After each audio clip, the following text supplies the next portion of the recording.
इस देश का सबसे बड़ा और सफेद झूठ ये है कि हमारे देश का संविधान, हमारे देश का कानून 130 करोड़ लोगों के लिए बराबर है। चाहे आप रिक्शा चलाते हो, चाहे आपकी कोई ठेला हो, चाहे आप बेरोजगार हो, चाहे आप नौकरी वाले हो, व्यापारी हो, चाहे आप इस देश के राष्ट्रपति हो, सबके लिए कानून बराबर है। इससे बड़ा झूठ नहीं हो सकता। क्योंकि अगर आपकी जेब में पैसा है तो वो तय करता है संविधान में से कितने कानून आप पर लागू होंगे। अगर आपकी जेबें पैसे से भरी हुई है तो उतने ही कम कानून आप पर लागू होते हैं। ये इस देश का कड़वा सच है। हम देख रहे हैं कि किस तरीके से पॉलराइजेशन ऑफ मनी हो रहा है, सेंट्रलाइजेशन ऑफ मनी हो रहा है, पैसा कैसे ऊपर जा रहा है, गरीब और गरीब होता जा रहा है, अमीर और अमीर होता जा रहा है। अगर आप अमीर हैं तो बेशक से लोगों की जान से खेलिए, कोई फर्क नहीं पड़ता और कोई कानून आप पर लागू नहीं होता। गरीब लोगों की जिंदगी, गरीब लोगों का घर, गरीब लोगों की नौकरी, गरीब लोगों का व्यवसाय, गरीब लोगों की रोजी रोटी आपके लिए कोई महत्व नहीं रखती और ना ही सरकार के लिए महत्व रखती है। ये वीडियो कोई बीजेपी कांग्रेस वाली नहीं है, ना ही बीजेपी पर इस पर निशाना साधा जा रहा है।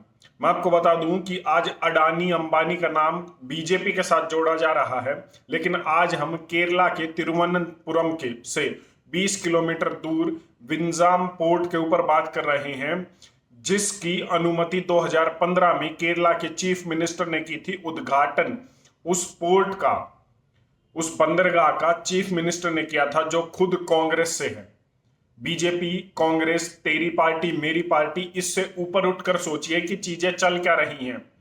बीजेपी हो या कांग्रेस हो, अडानी अंबानी वैसे ही जो है अपना व्यापार बढ़ा रहे हैं। हाँ, इस सरकार में थोड़ा जल्दी बढ़ा रहे हैं। पहले वाली कांग्रेस की सरकार थी तो उसमें थोड़ा सा धीरे धीरे बढ़ रहा था, लेकिन बढ़ जरूर रहा है। और मार किसको पड़ रही है? गरीब लोगों को मार पड़ रही है। जैसे उत्तर भारत में किसान धरने पर बैठे थे, आज ठीक उसी तरीके से केरला में जो मछुआरा कम्युनिटी है और गरीब कम्युनिटी है, वो सड़कों पर है। पिछले 4 महीने से वो प्रदर्शन कर रही है कि ये जो पोर्ट बनने वाला है, विंजाम पोर्ट बनने वाला है, ये बंदरगाह जब आप बनाएंगे तो इस बंदरगाह की वजह से हमारे घर खत्म हो रहे हैं। सोयल इरोजन, सी इरोजन हो रहा है, जिससे हमारे घर खत्म हो गए हैं। इसके साथ साथ हमारी रोजी रोटी पर भी मुश्किल हो गई है। हमें रोज का खाना तक बनाने के लिए हम नहीं कमा पा रहे हैं और इस पोर्ट को बंद किया जाना चाहिए। लेकिन नहीं, केरला हाई कोर्ट ने सीधे तौर पर कह दिया है कि आपकी जो भी मांगे होंगी हम मान लेंगे, लेकिन इस पोर्ट की कंस्ट्रक्शन बंद नहीं होगी। यहां पर पेटिशन, यहां पर जो प्रदर्शनकारी हैं, उन्होंने ये भी कहा है कि इस पर एक स्टडी होनी चाहिए कि इस पोर्ट के बनने से हमारी जिंदगियों में या आसपास का जो क्षेत्र है उस पर क्या गलत प्रभाव पड़ेगा, क्या क्लाइमेट का जो चेंज होगा, किस तरीके से आसपास का एरिया खत्म होगा, उस पर एक स्टडी होनी चाहिए। और जब तक उस स्टडी की रिपोर्ट नहीं आ जाती, जब तक कम से कम तब तक उसकी कंस्ट्रक्शन बंद होनी चाहिए। इसको भी कोर्ट ने नकार दिया है कि वो भी बंद नहीं होगी और ये कंस्ट्रक्शन इस तरीके से चली जाएगी। अब आप सोच रहे होंगे कि लोगों की डिमांड्स क्या है। लोगों की डिमांड है कि जब ये पोर्ट बनेगा तो हमारे जो घर शिफ्ट हुए हैं, ये घर की जगह हमें दूसरे घर दिए जाने चाहिए। जिस दिन वेदर फोरकास्ट ये कहता है कि आज आप समुद्र में मछली पकड़ने नहीं जाएंगे, उस दिन हमें कुछ भत्ता मिलना चाहिए। इस तरीके की डिमांड है। लोग ये कह रहे हैं कि हमें अपनी मोटर बोट में मच्छी पकड़ने के लिए इस पोर्ट के बनने के बाद अंदर तक जाना पड़ेगा, ज्यादा अंदर तक जाना पड़ेगा। उसके लिए हमें सब्सिडाइज्ड रेट पर केरोसिन चाहिए, वो भी नहीं लोगों को दिया जा रहा। तो आप किस तरीके से कह रहे हैं कि कानून सेम है? लोगों की जिंदगियां पलट रही हैं, उनके घर भी खत्म हो रहे हैं, रोजी रोटी पर संकट है, और आप विकास के नाम पर एक पोर्ट बनाने की जो है ऑर्डर पास कर रही है कोर्ट। मैं आपको बता दूं कि इस कंस्ट्रक्शन को रोकने के लिए लोगों ने प्रदर्शन पिछले 4 महीने से वो कर रहे थे। और अब क्या हुआ कि जैसे ही कोर्ट का ऑर्डर आया तो दोबारा से कंस्ट्रक्शन जब स्टार्ट हुई तो लोगों ने प्रदर्शन अपना जो है बढ़ा दिया। और जिसकी वजह से उन लोगों को गिरफ्तार किया गया। एक तरफ वो रोजी रोटी के लिए मार खा रहे हैं, एक तरफ उनकी हर चीज के ऊपर उनका संकट है, उनके घर खत्म हो रहे हैं, उसके लिए वो प्रदर्शन कर रहे हैं, तो उन्हें ही गिरफ्तार किया जा रहा है। और उसके बाद न्यूज हेडलाइन आती है कि मॉब अटैक्ड पुलिस स्टेशन। जिस पुलिस स्टेशन में गिरफ्तार करके लोगों को रखा गया, उस पुलिस स्टेशन पर जो है उन्हें छुड़वाने के लिए उन्होंने आवाज उठाई, और उस आवाज उठाने के नाम पर एक उग्र जो है प्रदर्शन उसका नाम ले दिया। उसके बाद 3000 लोगों पर एफआईआर की गई। पुलिस की रिपोर्ट है कि 85 लाख का हमें नुकसान हुआ है, डिपार्टमेंट को नुकसान हुआ है, 36 पुलिस वालों को जो है घायल हुए हैं।